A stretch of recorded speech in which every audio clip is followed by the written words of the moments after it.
자, 리아이노믹스 시작하도록 하겠습니다. 리아이노믹스 37화입니다. 리아이노믹스는 이제 경제를 돌아보는 프로그램. 이런 말을 하지 마세요. 아, 왜요? 지금까지 37화에서 굳이 안 설명할 필요 왜냐면 없어요. 37화를 첫 번째로 본 사람이 있을 겁니다. 자, 첫 번째 기사죠. 기사입니다. 예, 9월 2일자 기사입니다. 예. 피케티 트였다. 한중의 발전을 보라. 예, 이거 내용은 피케티라는 경제학과가 있는데 21세기 자본론이라는 책을 썼어요. 그렇죠. 이 책이 굉장히 그 회자가 됐는데 이 책에 대해서 아니다 틀렸다 하는 내용으로 대립하는 학설을 이제 설명한 기사죠. 그렇죠. 그러니까 일단 이 피케티 경제학자가 약간 그 좌파 성향을 갖고 있습니다. 그 소득을 많이 버는 그 사람들, 상위층에 대해서 세금을 매기면 예. 부의 재분배가 일어나서 결국에는 그 소득이 낮은 계층까지도 돈이 돌기 때문에 소비가 더 완성하게 되고 결국엔 경제 성장이 될 것이다.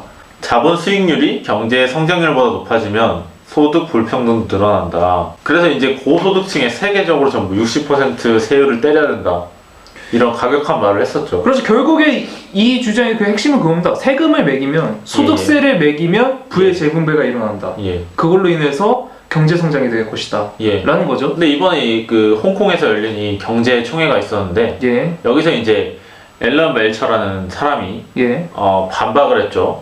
경제 발전이라는 거는 교육이나 기술 습득, 그다음에 예. 혁신이라든지 예. 그 생산성을 향상해서 이루어지는 것이지 예. 그 세금을 많이 매겨서 이 돌려준다고 해서 그 경제 성장이 일어나는 건 아니다. 뭐 이런 말을 했거든요. 이분 말씀에 그 예를 들자면 뭐 한국이 예. 있고요. 그다음에 뭐 멕시코라든가 뭐 그런 나라들이 있습니다. 그래서 이 나라들의 특징을 보자면 예. 잘 사는 선진국들, 뭐 미국이나 유럽 쪽 국가를 가서 선진화된 기술을 습득을 한 다음에 자국에 와서 이제 그 기술을 적용해서 이제 경제 성장을 이뤄냈다. 교육이나 선진화된 그런 기술을 습득함으로 인해서 경제 성장을 일궈냈다라는 예. 걸로 이제 이분은 그 근거를 들고 있죠. 그렇죠. 근데 제가 보기엔 좀 말이 안 되는 게 예. 뭐 토마 피케티 말도 굉장히 극단적이어서 말이 안 되지만요. 그러니까 싱가포르, 영국, 캐나다는 그러니까 세금을 많이 때리고 있는데 고소득층한테 예. 경제 성장이 5년간 별로였다. 예. 그리고 한국, 중국, 멕시코는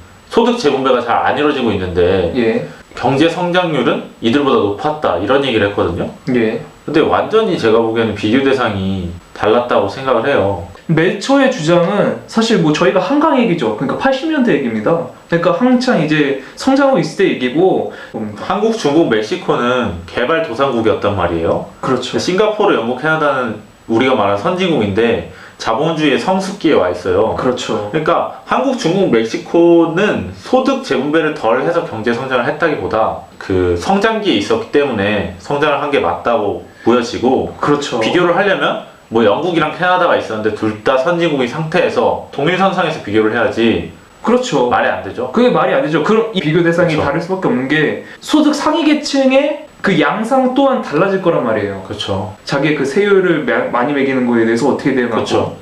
그렇죠. 그러니까 제가 보기에도 사실상 그러니까 뭐 피케티나 아니면 멜처 그 두 분의 그 주장에 저는 어느 쪽도 사실상 네, 동의하기가 좀 힘들죠. 힘듭니다. 그러니까 제가 봤을 때는 그렇죠. 그러니까 그 상위 계층에게 소득세를 매겨서 부의 네. 재분배를 이룬다는 그런 피케티의 주장에서 봤을 때도 그래서 뭐 어느 정도는 그래 효과가 있을 수도 있습니다. 근데 그러면서 그리고 60%를 때리면 이 앨런 멜처 말대로 혁신가라든지 젊은이들의 그런 열망 같은 게 예. 굉장히 시들시들해지잖아요.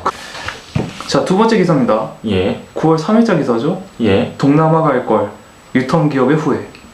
그러니까 이게 지금 우리가 리아이노믹스를 찍으면서 한번 언급한 적이 있습니다. 이 유턴기업에 관해서. 그러니까 해외로 나갔던 우리나라 기업이 다시 국내로 돌아오는 걸 유턴 기업이라고 하죠. 그렇죠.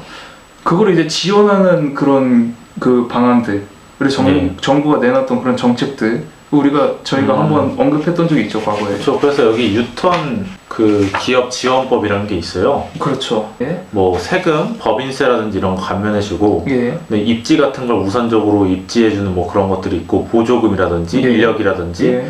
그런 걸 지원해주고, 자금 융자나 신용 보증, 수출 보증 뭐 이런 식으로 해서 그 해외에 공장이 있던 게 국내로 들어왔을 때 그게 최대한 이 텀을 두지 않고 그러니까 사업이 지속할 수 있게 예. 그 보장을 해주는 그런 제도란 말이에요. 그렇죠. 근데 그 제도가 지금 제대로 실행이 되지 않고 있다. 이런 식의 기사예요. 그래서 차라리 동남아로 가는 게 나을 뻔했다. 유턴을 괜히 했다 이런 얘기가 나오고 있어요. 그렇죠. 그래서 그 중국에서 얻을 수 있는 이점이 일단은 뭐 거기서 이제 건설 시장이 활발히 됐었고요. 예예. 그리고 두 번째가 그러니까 예. 임금이 쌌다는 거죠. 그쵸. 그리고 세 번째가 이제 소득세에 대한 그 면세 이득이 있었는데 면세가 폐지가 되고 네. 결국에는 비용이 증가하게 됨으로써 매출이 줄어드는 건데 그래서 유턴 기업으로서의 그 행보를 걷게 됐습니다. 지원 방안이 좀 매력적이긴 하거든요. 예. 하지만 이 지원 방안을 믿고 있다가 예. 결국에는 뒤통수를 맞은 겁니다. 절차가 복잡하고 시간이 오래 걸리다 보니까 국내 거래처가 신용을 잃게 되는, 신뢰를 잃게 되는 그런 결과를 발생시켰다는 거죠.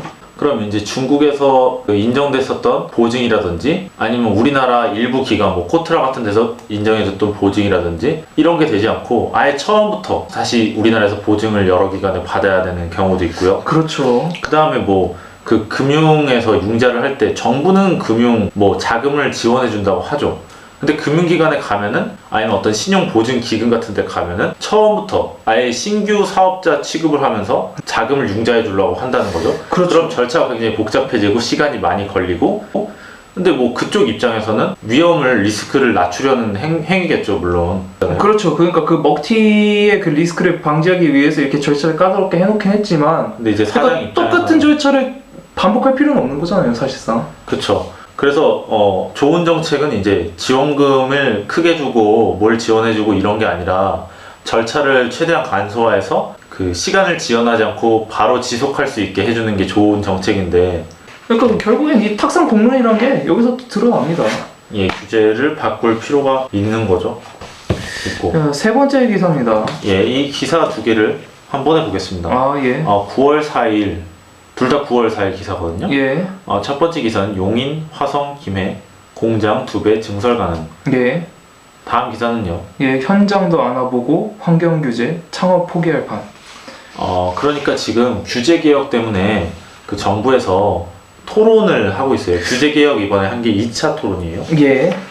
규제 개혁 2차 토론에서 그 각종 스타트업이라든지 아니면 농부라든지 예. 각 산업의 여러분들이 나와서 그 대통령과 장관이 있는 자리에서 Q&A 시간을 가졌다고 보면 돼요. 맞습니다. 자, 그래서 분야별로 저희가 보도록 하겠습니다. 예. 자, 먼저 건축인데요. 예. 그 공연장하고 문화시설을 이제 설치할 수 있게 규제를 풀어달라라는 얘기죠. 시민들이 사는 곳에는 적어도 1공연장 아니면 1문화시설이 있으면 좋겠다라는 거죠. 그 국토교통부 장관은 터미널이라든지 도서관이라든지 14개 기반시설에 공연장이 들어설 수 있도록 해주겠다 대답을 했습니다. 그리고 이제 건축을 사회적 가치와 예술성을 심의하는 제도가 있다고 합니다. 예. 근데 이런 제도는 사실 미국에서는 이런 심의가 없다고 하고요. 예. 건축의 사회적 가치와 예술성을 글쎄요 심의하면 좋겠지는 하겠지만 이제 투자자 입장에서는 투자 시기를 놓치고 비용을 계속 발생시키는 원인이 된다고 합니다. 자, 다음 인터넷 소프트웨어 규제에 대해서 어떤 의견이 나왔습니까? 그러니까 지금 디지털 콘텐츠가 굉장히 활성화되면서 심의 규정도 약간 좀 이슈가 되는 경우가 있죠. 그러니까 뭐 뮤비 같은 것도 봤을 때 그러니까 뭐 19금 뮤비라든가 아니면 19금 노래 뭐 이런 것들 많지 않습니까? 근데 이런 그 한국은 그 심의를 할 때 심의 기구마다 이제 기준이나 그리고 시기가 달라서 이제 결과가 다르게 도출이 되는 거예요. 어떤 거는 19금으로 도출돼서 이게 심의 불가 판정이 돼. 그러니까 그렇죠. 방송 불가 판정이 되는가 하면 거의 비슷한 내용인데도 이게 방송에 나가는 그런 경우가 있다는 겁니다. 그렇죠. 그럼 이제 음반사들은 자발적으로 자체 심의 시스템 운영하게 되는데요. 예. 저번에 말했듯이 이렇게 규제가 이게 될지 말지 긴가민가하게 되면은 이게 그레이 존이라고 해서 그 계속 그 시도를 안 할 수도 있고요. 안 될 것 같아서. 그렇죠. 아니면 시도를 해도 실패하면 또 그게 다 비용이거든요. 그렇죠. 그러니까 이런 것들을 다 그 제대로 교통 정리를 해줘야 된다는 의견이고요. 그다음에 농림 분야에 대해서 제가 말씀을 드리면은 농촌에 그 새로운 귀촌 마을을 만들려고 해도 농림 지역 토지에 그 마을을 잘 만들 수 없게 규제가 돼 있어서 어렵다고 그렇죠. 합니다. 근데 이제 사실 귀촌 인구는 많아지는 게 우리나라 지금 현실상 좋은 건데요. 예. 그래서 이제 농림축산식품부 장관이 전원 마을에 5가구만 모여도 된다든지 임대주택도 허용한다든지 이런 방안을 고려하고 있고요. 예. 나머지 농촌 토지를 효율적으로 이용할 수 있도록 고민하고 있다고 합니다. 그 다음으로 이제 규제 지도를 만든다고 했어요. 그러니까 전국에 그 지도가 있지 않습니까? 예. 그걸 해놓고 규제가 심한 부분은 이제 집계 지역을 칠하는 거죠. 이제 규제를 다 풀 수 있게 하는데요. 이게 문제가 그 지방자치단체끼리 다 규제가 다르다는 얘기예요. 예. 그러니까 이 그 규제가 심한 곳을 색깔을 진하게 칠하는 거죠.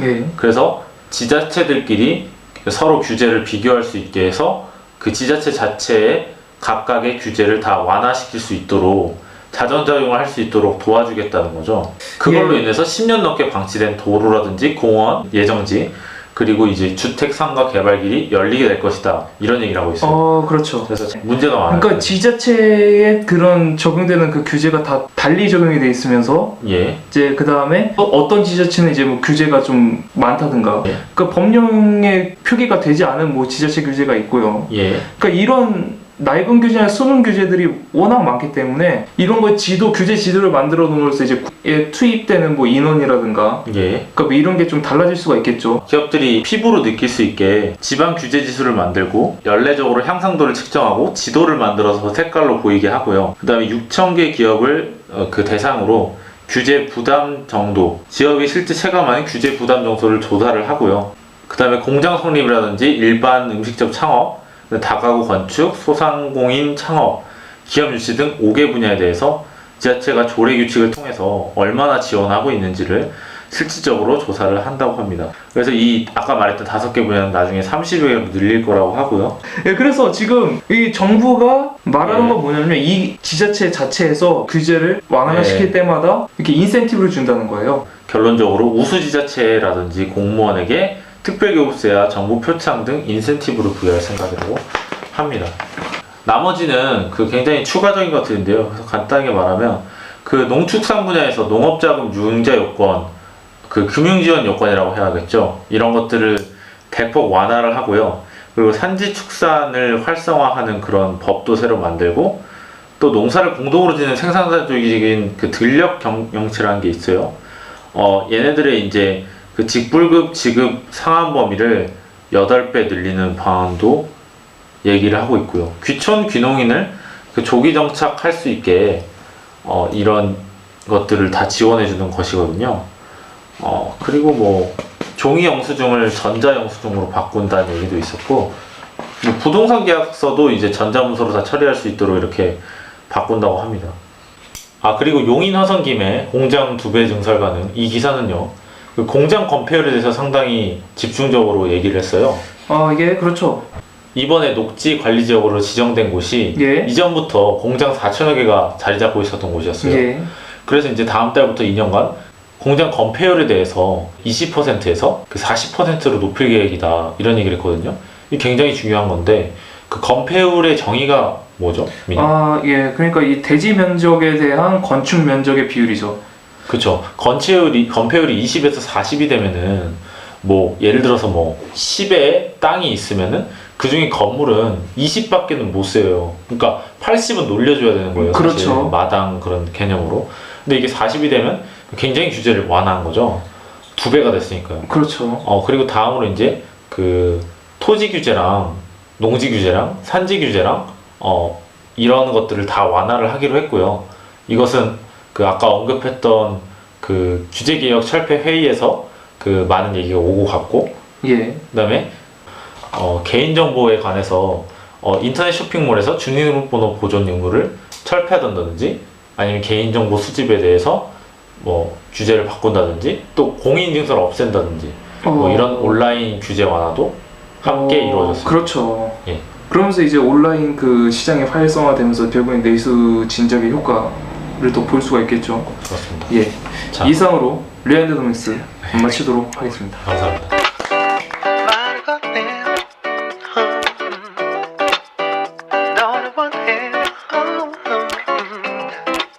Yeah. Let's just talk, girl.